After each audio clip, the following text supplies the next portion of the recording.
अस्सलाम वालेकुम नादरीन, आप यूट्यूब चैनल देख रहे हैं। मैं इमरान खान हूँ। नादरीन, मुज़ाकरात को लेकर के बहुत सारी खबरें चल रही थी। जंग ने तो इसकी जो है वो मेन हेडिंग छाप दी थी। उसके बाद से ये रोला पड़ा हुआ है। अंसार अब्बासी साहब की खबर थी। अब पाकिस्तान तहरीक इंसाफ ने भी इसके ऊपर अपना मौक़िफ़ दिया है। अली अमीन गंडापुर साहब के बयान से ये मामला शुरू हुआ कि उन्होंने कहा कि इमरान खान ने मुज़ाकरात के लिए हामी भर ली है या इमरान खान ने मुज़ाकरात की इजाज़त दे दी है। लेकिन जब लास्ट टाइम इमरान खान साहब ने मुज़ाकरात बंद किए थे तो दो चीज़ों की वजह से बंद किए थे। उन्होंने कहा था जी मुज़ाकरात सिर्फ इस सूरत में हो सकते हैं कि आप जुडिशल कमीशन बना दें 9 मई पे और 26 नवंबर पे जहां कत्लेआम हुआ। और दूसरा उन्होंने ये कहा कि जो बेगुनाह कैदी जेलों के अंदर बंद किए हुए हैं, मेरी बात छोड़ो, जो बेगुनाह कैदी जेलों के अंदर बंद किए हुए उन्हें रिहा किया जाए। ये दो बड़े जायज़ मुतालबात थे इमरान खान साहब के। सियासी कैदियों को छोड़ो और एक आप जुडिशल इंक्वायरी करवाओ 9 मई की और 26 नवंबर की। ये दोनों काम नहीं किए गए तो इमरान खान साहब ने मुज़ाकरात खत्म कर दिए। अब अगर इतना लंबा अरसा गुजरने के बाद 6-7 माह गुजरने वाले हैं या 6 माह गुजरने के बाद इमरान खान साहब इन मुतालबात से पीछे हटकर दोबारा मुज़ाकरात में आ जाते हैं गैर मशरूत तौर पे, तो फिर पाकिस्तान तहरीक इंसाफ ने इसमें क्या गेन किया, ये सवाल भी है। लेकिन सलमान अकरम राजा साहब ने और जुनेद अकबर साहब ने एक स्टेटमेंट दिया है, जबकि शेख वकास अकरम का कहना है कि वो तस्दीक नहीं कर सकते जो खबर दी गई जंग अखबार में। उन्होंने कहा जी ये खबर गलत है, ऐसे कोई मुज़ाकरात नहीं होने जा रहे। हमारे मुतालबात थे जिन चीज़ों पे, ना जुडिशल कमीशन बना ना कुछ और हुआ, तो हम कैसे फिर मुज़ाकरात के अंदर चले जाएं। ये सवाल शेख वकास अकरम साहब ने भी पूछा है। अब आप आ जाए नादरीन इस बात पे कि क्या वाकई में कोई मुज़ाकरात या कोई ऐसी कहानी शुरू होने जा रही है। तो इस पे जो पहला स्टेटमेंट है वो जुनेद अकबर साहब का। उन्होंने कहा जी हुकूमत मुज़ाकरात की ट्रक की बत्ती के पीछे हमें लगा रही है। एहतजाज हमने करना है और हर हाल में करना है और ये फैसला हो चुका है। लेकिन जब भी, मैं पहले भी आपको ये कह रहा हूं कि जैसे ही पाकिस्तान तहरीक इंसाफ एक तहरीक का मोमेंटम बनाना शुरू करती है, जैसे ही तहरीक इंसाफ एक तहरीक खड़ी करती है या अवाम को मोटिवेट करती है, चैनलाइज करती है, उसी वक्त अचानक से खबरें आना शुरू हो जाती हैं मुख्तलिफ मीडिया हाउसेज में कि पाकिस्तान तहरीक इंसाफ के मुज़ाकरात शुरू हो गए, बैकडोर चैनल खुल गए, एस्टेब्लिशमेंट भी ये करने जा रही है, हुकूमत भी वो करने जा रही है। खबरें, टॉक शोज इनके ऊपर शिफ्ट कर दिए जाते हैं बाय डिज़ाइन। और ये हमने कम से कम 2 मरतबा इलेक्शन के बाद होते हुए देखा है। तो दोनों मरतबा कोशिश ये की गई कि अवामी एहतजाज जो है उसको कम किया जाए या अवाम को मायूस किया जाए कि बाहर आने की जरूरत ही कोई नहीं है, वहां तो मुज़ाकरात हो रहे हैं। तो इस तरह से अवामी तहरीक को जब शुरू होने वाली होती है उससे पहले दबाने के लिए ये मुज़ाकरात वाला एक ट्रक की बत्ती बीच में लाई जाती है। ये हर दफा आ जाती है। अब ये एक मरतबा फिर आ रही है, लेकिन लोग इसको अब सीरियस ले नहीं रहे। पाकिस्तान तहरीक इंसाफ तो बिल्कुल नहीं ले रही। इसमें जो सलमान अकरम राजा साहब का स्टेटमेंट है, उन्होंने निजी टीवी से बात करते हुए कहा कि ऐसे कोई शवाहिद नहीं है कि मैं कहूं कि निज़ाम होश के नाखून लेने पर आमादा है, यानी एस्टेब्लिशमेंट को होश आ रही है, ये को मुझे ऐसे शवाहिद नहीं मिले। ये जो चहमगोइयां हैं, मुझे इनका मकसद ये नजर आता है कि बाहर दुनिया को ये तासुर दिया जाए कि पाकिस्तान में सब अच्छा चल रहा है, सब अच्छा होने जा रहा है, जबकि हकीकत में ऐसा कुछ भी नहीं है। इमरान खान के लिए नरम गोशा ट्रक की बत्ती है। ये बात बिल्कुल ठीक है। देखें, इमरान खान की बहन के मुताबिक 3 लोग इमरान खान से खौफजदा हैं, एक सदर, एक वजीर आजम, एक आर्मी चीफ। इन लोगों को लगता है जो कुछ भी इन्होंने किया है, यानी सदर भी जाली बना हुआ है, आर्मी चीफ की एक्सटेंशन का मामला है, शहबाज शरीफ 17 सीटों पर वजीर आजम बन गए।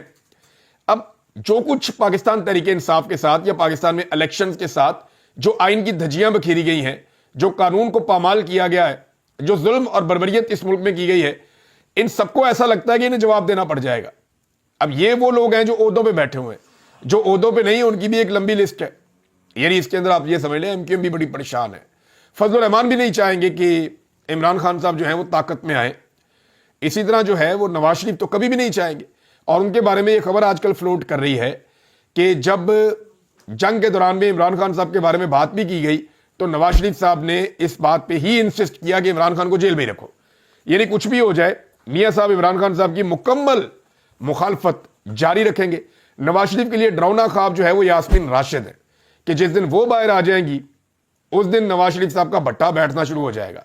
वो हर चौक में हर जगह खड़ी होकर मियां नवाज शरीफ साहब का पोल खोलेंगी कि मैंने इस आदमी को इलेक्शन हराया, ये मेरी सीट वापस करें।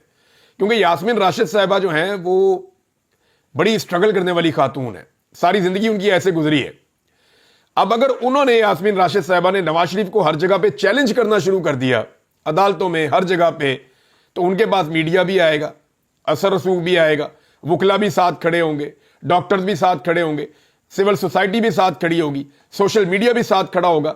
तो नवाज शरीफ के लिए, यानी कोई भी आदमी अपनी जीती हुई सीट के लिए ऐसी लड़ाई नहीं लड़ सका जो लड़ाई यास्मीन राशिद लड़ने की कैपेसिटी रखती है।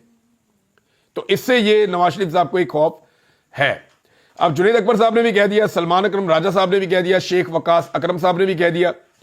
तो गंडापुर साहब का जो दावा था कि मुज़ाकरात की इमरान खान ने इजाजत दी है, तो वो एस्टेब्लिशमेंट के साथ मुज़ाकरात की उन्होंने बात की हुई है कि एस्टेब्लिशमेंट को कहें कि वो ये सारे गंदे काम छोड़ के वो वापस चले जाएं अपनी आईनी हुदूद में और पाकिस्तान को सियासतदानों को चलाने दें, अवाम के मैंडेट का एहतराम कर लें और इदारों को उनकी स्पेस वापस कर दें। ये मुज़ाकरात तो होने चाहिए, लेकिन हुकूमत के साथ जो दो शराइत इमरान खान साहब ने रखी थी उन पे अभी तक अमल दरामद नहीं हुआ। दूसरी जानिब नाज़रीन, ये एक मिसाल मैंने आपको नवाज शरीफ साहब के बारे में दी थी माजी में, ते अन्ना वंडे रेड़ियां मुड़ मुड़ अपने आनू, ये मियाँ साहब की मिसाल है।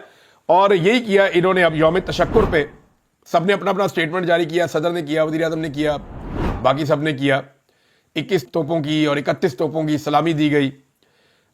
इस्लामाबाद में 31 और बाकी सूबों में जो है वो 21 तोपों की सलामी दी गई। तो यौम तशक्कुर बनाया सारे पाकिस्तान ने। पाकिस्तान तहरीक इंसाफ ने भी अपना स्टेटमेंट जारी किया। लेकिन ये जो एक तकरीब है, ऐसा शोधापन तो इससे पहले कभी हमने नहीं देखा।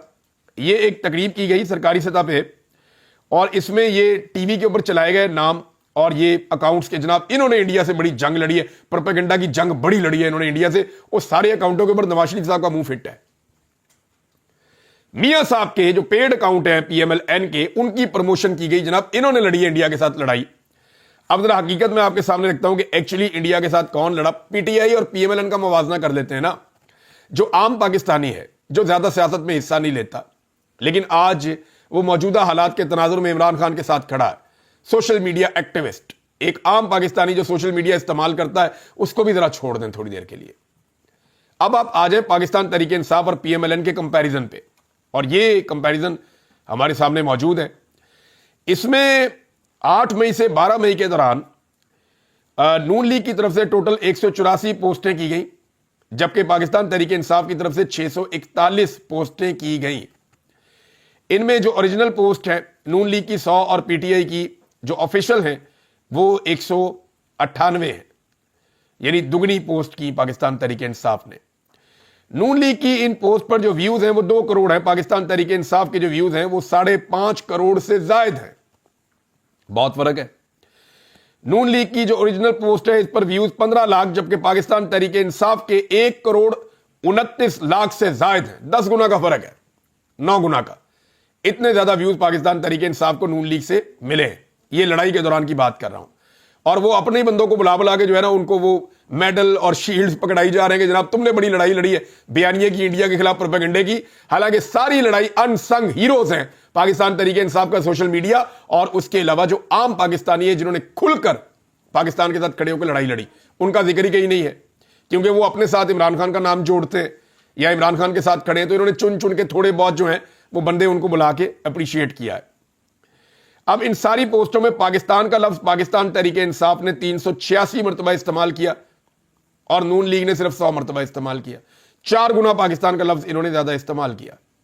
जिंदाबाद का लफ्ज पाकिस्तान तहरीक इंसाफ की जो ऑफिशियल है उन्होंने 83 टाइम्स इस्तेमाल किया, नून लीग ने 37 मरतबा इस्तेमाल किया। इंडिया का लफ्ज पाकिस्तान तहरीक इंसाफ ने 111 मरतबा इस्तेमाल किया बुरे तनाजुर में, जबकि नून लीग ने 77 मरतबा इस्तेमाल किया। अब आप ये देखेंगे मोदी का लफ्ज किसने कितनी मरतबा इस्तेमाल किया।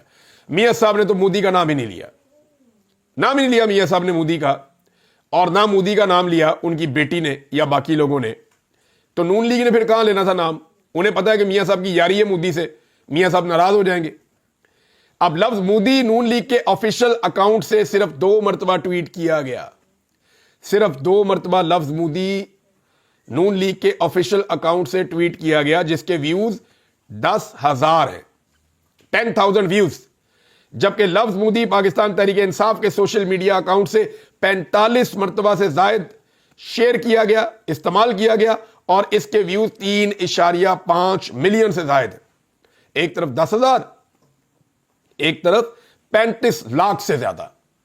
ये फर्क अब कहां से कवर होगा? ये तो नहीं हो सकता। और ये सारा ऑफिशियल डाटा है, जाके आप सोशल मीडिया पे चेक कर लें। अभी शायद पाकिस्तान तहरीक इंसाफ इस दौड़ में थोड़ी और आगे निकल गई हो। और फिर ये कहते हैं कि नवाज शरीफ ऑपरेशन जो है डिजाइन कर रहे थे, ये उनके सोशल मीडिया ने कारनामा किया। तो वो एक है ना, वो जो कहते हैं कि अंडा वंडे रेड़ियां मुरमुर अपने आनू, तो ये वो मिसाल एग्जैक्टली PMLN के ऊपर जो है, जहां इनको थोड़ी सी खाली जगह लगती है ना, अपना मुंह फिट करते हैं कि सोशल मीडिया पे भी हम नहीं किया है। कौमी यकजहती का ये बेड़ा गर्क कर रहे हैं। और वो कैसे कर रहे हैं, जरा ये देखें आप। तहरीक इंसाफ के ऊपर यह भी पाबंदी लग गई है कि वो पाकिस्तान जिंदाबाद नहीं कह सकते या पाकिस्तान जिंदाबाद का नारा नहीं लगा सकते। कैसे, जरा ये आप देखिए। लाहौर में भारतीय जारियत के खिलाफ, ये आयशा अली भुट्टा साहिबा ने ट्वीट करके भी बताया, ये FIR भी लगी हुई है हमारे सामने। ये एक FIR दर्ज कर दी गई है 290, 291, 148, 149, 431, ये दफात लगा के पाकिस्तान तहरीक इंसाफ पे मुकदमा दर्ज किया गया। और जनाब ये मुकदमा दर्ज किया गया है 13/5/2025 को, यानी 13 तारीख को अब ये मुकदमा दर्ज किया गया। मुकदमा ये है जनाब के लाहौर में भारतीय जारियत के खिलाफ पाकिस्तान जिंदाबाद रैली निकाली। पाकिस्तान तहरीक इंसाफ लाहौर के सदर शेख इम्तियाज महमूद और पंजाब असेंबली में पार्लिमानी लीडर अली इम्तियाज वड़ाइच, जहीर अब्बास खोखर, इनके खिलाफ मुकदमा दर्ज कर लिया गया। यानी अब पाकिस्तान तहरीक इंसाफ पर पाकिस्तान जिंदाबाद का नारा लगाने की भी पाबंदी है। आप बनाना क्या चाहते हैं पाकिस्तान को? वो कुछ शर्म आती है आपको? कोई समझ आ रही है आपको? वो आदमी पाकिस्तान जिंदाबाद कहना चाहता है, आप उसको रुसवा कर रहे हैं, आप उसको मुकदमा दर्ज कर रहे हैं। एक पॉलिटिकल पार्टी को आप सिर्फ इसलिए दीवार से लगा रहे हैं कि चंद लोगों को उस पॉलिटिकल पार्टी के लीडर से खतरा है कि हमारी मौज मस्ती बंद हो जाएगी अगर ये पॉलिटिकल पार्टी का लीडर इस सोच के साथ बाहर आ जाता है। तो उन्हें बदली हुई सोच वाला आदमी चाहिए ना। अब इमरान खान की सोच बदल नहीं रही, तो ये पाकिस्तान के अंदर कौमी यकजहती के बजाय मजीद तफर्रका पैदा कर रहे हैं और मुकदमात पे मुकदमा दर्ज कर रहे हैं। यहां पाकिस्तान जिंदाबाद नहीं कहा जा सकता, तो फिर रियासत चाहती क्या है? वो बता दे ना, रियासत साफ कह दे कि आज के बाद जब भी कभी कोई जंग होगी या कोई मसला होगा तो कौम बिल्कुल आराम से बैठे। कौम को ना पाकिस्तान जिंदाबाद कहने की जरूरत है, कौम को ना फौज के साथ और इदारों के साथ खड़े होने की जरूरत है। रियासत साफ कह दे, रियासत में बता दे कि जनाब ये कॉपीराइट सिर्फ नून लीग के पास है या PDM की जमातों के पास है या उन जमातों के पास है जो एस्टेब्लिशमेंट के बूट पॉलिश कर रही है कि वो पाकिस्तान का नारा लगा सकते हैं और पाकिस्तान के साथ खड़े हो सकते हैं। बाकी सारे पाकिस्तानी जो 80% हैं वो साइड पे होकर चुप करके बैठ जाएं, न्यूट्रल होके। उनका कोई काम नहीं है कि वो पाकिस्तान के लिए आवाज उठाएं। क्या ये चाहते हैं आप? अगर रियासत ये चाहती है तो खुलकर पाकिस्तानियों को बोल दे, नहीं तो माफी मांगे इस घटिया हरकत के ऊपर और पुलिस को भी बोले कि माफी मांगे। अब नाजरीन, इस वक्त जब हम जश्न मना रहे हैं, खुशी मना रहे हैं, यौम तशक्कुर मना रहे हैं, उस वक्त खतरात टले नहीं है। संजीदा बात यह है कि दोबारा जंग शुरू होने का बदतरीन खतरा मौजूद है। भारत के साथ जो हुआ, जो इंटरनेशनली डॉक्यूमेंट्स शेयर हुए हैं, वो डॉक्यूमेंट्स ये बताते हैं कि भारत को और फ्रांस को बड़ा खौफनाक नुकसान पहुंचा है और इनके साथ साथ इसराइल को भी। इसराइली ड्रोन्स, फ्रांसीसी तैयारे, रशियन एयर डिफेंस सिस्टम, ये सारे एक्सपोज हो गए और भारत की फौज और भारत की हुकूमत ये बहुत बुरी तरह एक्सपोज हुए। अब ये सारे कभी भी इस चीज को ऐसे नहीं छोड़ेंगे। इस बात का बड़ा इम्कान है, बिलावल ने भी ये बात की, इमरान खान ने भी ये बात की, मौजूदा हुकूमत के लोग भी ये बात करते हैं और इंटरनेशनली भी ये बात हो रही है कि भारत कुछ ना कुछ करेगा जरूर। ऐसा नहीं हो जाता कि वो भी यहां चुप करके बैठ जाएगा। लड़ाई का खदशा मौजूद है, उसकी तरफ सारे फोकस रखें और भारत वो कार्रवाई डाल रहा है जिस कार्रवाई से हमें ज्यादा नुकसान पहुंचेगा और ज्यादा तकलीफ पहुंचेगी। रॉयटर्स की खबर है, मैं आपके सामने रख देता हूं। ये बैनुल अक़वामी जो है वो इदारा है सहाफती, राइटर्स, उसने जो खबर दी है, न्यूज एजेंसी है, वो मैं आपके सामने रख देता हूं कि उनकी खबर के मुताबिक सिंध में, झेलम में और चनाब में ये जो पाकिस्तान के पानी है इनका रुख मोड़ा जाएगा। भारत इसकी मनसूबाबंदी कर रहा है। ये बिल्कुल वैसे ही है जैसे आसिफ अली जरदारी ने दरिया सिंध पे 6 नहरें बनाने का हुक्म दे दिया था कि बनाओ 6 नहरें, दरिया सिंध का पानी रोको। तो सिंध के लोगों के लिए कितनी मुश्किल हो गई थी। बिल्कुल इसी तरह हमारे जो दरिया हैं उनके ऊपर अब इंडिया नहरें निकालने वाला है और वो उसकी प्लानिंग कर रहे हैं रॉयटर्स की खबर के मुताबिक। तो फिर पूरे पाकिस्तान के लिए प्रॉब्लम हो जाएगी। तो अब यहां पे आप देखेंगे भारत का दरियाए चनाब पर रणबीर नहर की लंबाई 120 किलोमीटर करने का मंसूबा, ये रॉयटर्स ने बताया है। ये डबल करने जा रहे हैं नहर को 120 किलोमीटर। भारत चनाब के पानी का इस्तेमाल 40 से बढ़ाकर 150 क्यूबिक मीटर फी सेकंड कर सकेगा। यानी जो चनाब का पानी वो इस्तेमाल कर रहा है, वो जितना इस्तेमाल कर रहा है उससे 3 गुना से ज्यादा इस्तेमाल करेगा इस नहर को मुकम्मल करने के बाद। और बहुत तेजी से ये काम नरेंद्र मोदी के हुक्म के बाद अब भारत आगे बढ़ा रहा है। भारत का दरियाए सिंध, चनाब, झेलम का पानी 3 शुमाली रियासतों में भी तकसीम करने का मंसूबा सामने आ गया रॉयटर्स के मुताबिक। यानी वो पानी को उठा के शुमाल की तरफ लेकर जाएगा, बजाय इसके कि वो पानी पाकिस्तान में बहता हुआ आए। ये पाकिस्तान के ऊपर एक एटमी हमले से भी ज्यादा खौफनाक चीज है।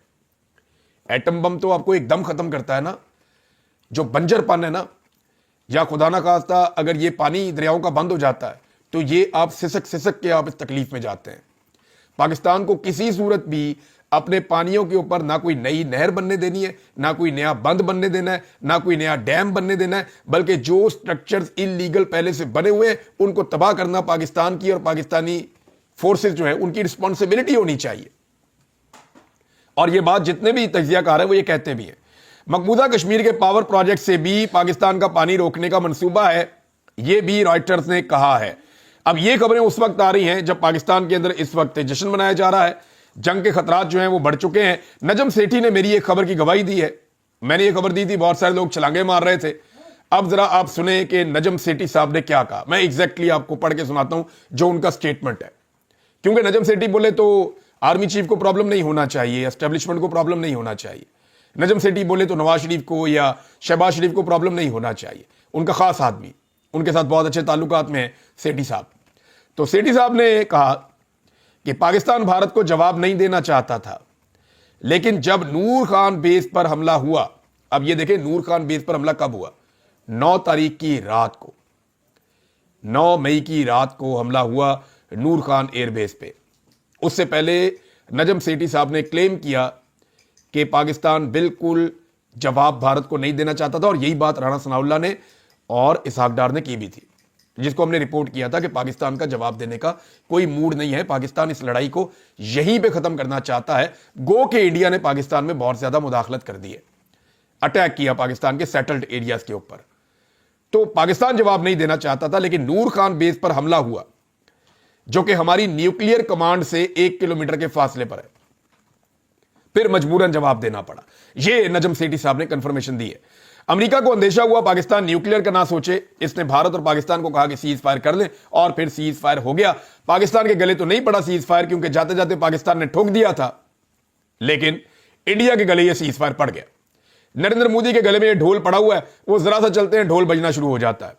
तो हालात बड़े पतले हैं। नाज़रीन, एक और वीडियो जो है वो गर्दिश कर रही है, पहले वीडियो के बारे में बात कर लेते हैं, क्योंकि पाकिस्तान के सोशल मीडिया में बहुत ज्यादा गर्दिश कर रही है।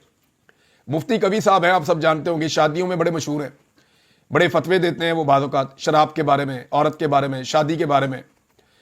तो मुझे बड़ा अजीब लगता है उनके फतवों को सुनने के बाद कि क्या यही टॉपिक रह गया उनके पास बात करने के लिए। वो बड़े मुतनाज़े हैं इस हवाले से, उनकी वीडियो वगैरह भी आ जाती हैं बाज़-औक़ात। तो ये लाल मस्जिद में जाकर बैठ गए और वहां जाके चाय पी रहे थे, तो तलबा वगैरह इनके साथ मुख्तलिफ बैठे हुए थे, गपशप लग रही थी। इतने में किसी ने मौलाना अब्दुल अजीज साहब को बताया, तो वो हाथ में राइफल लेकर आ गए, और राइफल लेकर आए और दरवाजे पे खड़े होकर उन्होंने कहा मुफ्ती साहब को कि उठ जाओ, आप यहां से जाइए, वरना मैं आपको गोली मार दूंगा। और जिस तरह वो कह रहे थे ना, मुझे लगा वाकई मार देंगे। अगर मुफ्ती साहब मेरे बड़े समझदार आदमी हैं, मुफ्ती कबीर साहब, उनको भी फौरन तेवर पता चल गया कि ये गोली वाकई मार देंगे। तो मौलाना अब्दुल अजीज साहब ऐसे लग रहा था कि वाकई गोली मार देंगे, मुझे तो फील आ रही थी। तो मुफ्ती कबीर साहब फटाफट उठे और अपनी जूती तक भूल गए पहले, फिर बाद में कहा जी मेरी जूती उधर है, वो मैंने लेनी है। तो मौलाना अब्दुल अजीज साहब ने कहा जी ये बदमाश है, और ये जब दोबारा इधर आए तो कोड़े मारो इसको पकड़ के, ये ठीक आदमी नहीं है। अब ये इख्तलाफ तो है, मौजूद है, तो क्या ये तरीका ठीक है, ये सवाल पैदा हो रहा है। यानी ना ये जोर ज़बरदस्ती इस्लाम में है, और ना जो मुफ्ती कबीर साहब चीज़ें करते हैं वो भी हमें कोई इस्लाम से करीब नज़र नहीं आती। लेकिन ऐसे आदमी को बिठा के समझाना चाहिए या उसको क्लाशनकोफ दिखा के भगा देना चाहिए, ये भी एक अजीब चीज़ है। बहरहाल ये पकड़े तो ऐसे गए जैसे कोई शादी में चला नहीं जाता, बगैर किसी शादी में बुलाया नहीं हुआ और जाके खाना खा रहा है बैठ के, तो बस ऐसे ही पकड़े गए मुफ्ती साहब। वहाँ पे मुफ्ती कबीर साहब को ऐसे ही पकड़ के निकाला उन्होंने कान से, जैसे शादी के अंदर कोई बंदा बगैर किसी तरफ से बुलावे के आके बैठ के खाना खा रहा हो और वो पकड़ा जाए। تو ایسے ہی انہوں نے پکڑ کے باہر نکالا اور مفتی صاحب بڑے سیانے ہیں, وہ فٹافٹ نکل گئے. انہیں سمجھ آ گئی کہ مولانا صاحب نے شاید واقعی گولی مار دینی ہے, نہیں تو کوڑے تو مجھے یہاں پہ لگ ہی جائیں گے. بہرحال یہ بہت ویژول جو ہے وہ وائرل ہو رہا ہے. اب دیکھتے ہیں وہاں کی پولیس کیا کرتی ہے, انتظامیہ کیا کرتی ہے. تو نہ تو جو چیزیں مفتی کبھی کرتے ہیں وہ کوئی مجھے لگتی ہیں اسلام کے بہت قریب, اور نہ مولانا عبدالعزیز صاحب کا جو طرز عمل ہے وہ بھی کوئی ہماری نمائندگی کرتا ہے. میرے خیال میں یہاں پہ بھی بہت وہ آگے نکل جاتے ہیں, بہت سختی اپناتے ہیں. بعض اوقات ایک دفعہ ویڈیو لایا, وہ صوفے چھری سے اور بلیڈ سے کاٹ رہے تھے کہ ہم زمین پہ بیٹھیں گے. تو یہ چیزیں بھی ایک طرح کی ایکسٹریم ہے, یہ بھی نہیں ہونا چاہیے. بہرحال یہ ویژول تھا, میں نے آپ کے سامنے رکھ دیا, آپ کو میں نے بتا دیا کہ ایکچولی یہاں پہ ہوا کیا ہے. ناظرین, اس وقت جب پاکستان کے اندر پیٹرول کی قیمت کم ہونی چاہیے, عالمی منڈی میں 3 مرتبہ لگاتار پیٹرول کی قیمت کم ہوئی, لیکن پاکستان کی حکومت نے یہ ریلیف پاکستان کی عوام کو نہیں دیا. لیکن جیسے ان کی گردن کے اوپر گوڈا آئے گا نا, یہ والا ریلیف عوام کو دیں گے, لیکن تب تک عوام کی جیب کے اوپر بہت بڑا ڈاکہ یہ لوگ ڈال چکے ہوں گے. عمران خان صاحب کا پولیگرافک ٹیسٹ کروایا جائے گا جناب. یہ پتہ کیا ہوتا ہے, یہ بندے کو ایک ایسی میڈیسن دے دیتے ہیں, اس کے بعد بٹھا دیتے ہیں, سامنے مشین لگ جاتی ہے اور اس کے وہ لگا دیتے ہیں وہ آلے وغیرہ اور پتہ نہیں کچھ, اور پھر اس سے سوال جواب کرتے ہیں. وہ آدمی جب جھوٹ بولتا ہے تو وہ بٹن وہ کچھ اور لائٹ جلتی ہے, جب سچ بولتا ہے تو وہ کوئی اور, وہ ریڈنگز چینج ہوتی رہتی ہیں. پولیگرافک ٹیسٹ. لیکن یہ تب ہوتا ہے جب آپ کے پاس ثبوت ہی کوئی نہ ہو. اس کا مطلب ہے حکومت یہ مانتی ہے کہ 9 مئی کے حوالے سے حکومت کے پاس کوئی ثبوت موجود نہیں ہے. پولیس یہ مانتی ہے کوئی شواہد, کوئی گواہ, کوئی ثبوت کچھ موجود نہیں ہے. لہذا عمران خان صاحب کا پولیگرافک ٹیسٹ کرنا ہے. اس ٹیسٹ کے ساتھ بھی آپ کو کچھ نہیں ملنا, کیونکہ 9 مئی جنہوں نے کیا الٹا پھنس جائیں گے, الٹا پھنس جائیں گے. اس کے سوالات آپ تیار کر لیں اور پھر پوچھیں عمران خان سے. بلکہ چند سوالات میں آپ کو دیتا ہوں, آپ پوچھیں عمران خان سے, آپ پھنس جائیں گے. آپ کو پتہ چل جائے گا کہ ایکچولی 9 مئی کیا کس نے. عمران خان کے اندر بہت سارے راز دفن ہیں. وہ راز اگر باہر آ جائیں گے تو آپ لوگوں کو سب کو مصیبت پڑ جائے گی. چند صحافی یہ جانتے ہیں, حامد میر سے جا کے پوچھ لیں آپ, 1-2 اور لوگ ہیں, آپ ان سے جا کر پوچھ لیں. آپ کو پتا چل جائے گا عمران خان کے سینے کے اندر کون سے راز ہیں. شہید ارشد شریف کو بھی کچھ چیزوں کا پتا تھا, وہ اب اس دنیا میں نہیں ہے, میں بھی جانتا ہوں. تو کیونکہ یہ چیزیں عمران خان سے ریلیٹڈ ہیں اور عمران خان نے ہی ان کو بتانا ہے جب بتانا ہے, ہمارے پاس یہ امانت ہے تو ہم اس امانت کو روک کے بیٹھے ہوئے ہیں. لیکن یاد رکھیے گا کہ اگر عمران خان نے وہ چیزیں بول دی نا تو آپ کو لینے کے دینے پڑ جائیں گے. ناظرین, اینڈ میں جو پاکستان تحریک انصاف نے 3 اعتراضات اٹھائے. یہ جو مخصوص نشستوں والا کیس ہے, ایک اعتراض اٹھایا کہ اس کو لائیو دکھایا جائے جناب. دوسرا اٹھایا کہ منصور علی شاہ صاحب جو جج ہیں, سینئر جج, ان سمیت جو 5 مزید ججز جنہوں نے یہ کیس سنا ہوا تھا ان کو بھی بینچ میں شامل کیوں نہیں کیا گیا. اور تیسرا ہے کہ پہلے 26ویں آئینی ترمیم کے اوپر فیصلہ کریں, پھر مخصوص نشستوں کا معاملہ دیکھیں, کیونکہ یہ اس سے متاثر ہو رہا ہے. تو یہ تینوں بڑے جائز مطالبات ہیں. دیکھتے ہیں کہ عدالت اس کے اوپر کیا کرتی ہے. اور آخر میں ڈونلڈ ٹرمپ کا ایک اور متنازع بیان آیا جس میں وہ آزادی زون کا نام لے رہے ہیں غزہ کو لے کر کے. ڈونلڈ ٹرمپ کا فارمولا ہے کہ یہاں سے سب کو نکالے, یہ ملبے کا ڈھیر ہے, اس کو بلڈوزر لگا کے صاف کرے, اور یہاں پہ بہترین خوبصورت قسم کے بڑا مہنگا پلاٹ ہے غزہ, بہترین دنیا کی جو ہے وہ تفریح کے لیے جگہ بنانا چاہتے ہیں وہ. وہاں پہ خوبصورت بہت ہے نا وہ ایریا, بالکل سمندر کے کنارے کنارے. پھر وہاں پہ بہت زیادہ جو ہے وہاں پہ ذخائر بھی ہیں, پیٹرولیم مصنوعات بھی ہیں, بہت ہائیڈرو پیٹرولیم کا بڑا زبردست ذخیرہ ہے وہاں پہ, گیسز بھی ہیں. تو یہ کیونکہ وہاں پہ معدنیات ہیں اس حوالے سے بھی. نمبر 2, وہاں پہ ایک بہت خوبصورت ایریا اس لیے بھی, اور اس کی جو ویلیو ہے وہ بہت زیادہ ہے اس لیے بھی. ڈونلڈ ٹرمپ صاحب کی اس پہ نظر ہے, اور یہ باتیں وہ کبھی قطر میں کھڑے ہو کر کر رہے ہیں, کبھی سعودی عرب میں کھڑے ہو کر کر رہے ہیں, یو اے ای میں کبھی وہ یہ بات کر رہے ہیں. یو اے ای نے تو ویسے ہی نارملائز کر لیے ہیں ریلیشنز. تو اب مجھے ایسا لگتا ہے کہ غزہ کے معاملے میں ڈونلڈ ٹرمپ ایک ڈیسیجن لے چکے ہیں. مسلمانوں کو اپنا رول, جو ممالک ہیں ان کو پلے کرنا چاہیے, اور ڈونلڈ ٹرمپ کو ایک ایسے نقطے پہ لانا چاہیے جو فلسطینیوں کے لیے قابل قبول ہو. اب تک کے لیے اتنی, اپنا خیال رکھیے گا, اپنے چینل کا بھی. اللہ حافظ.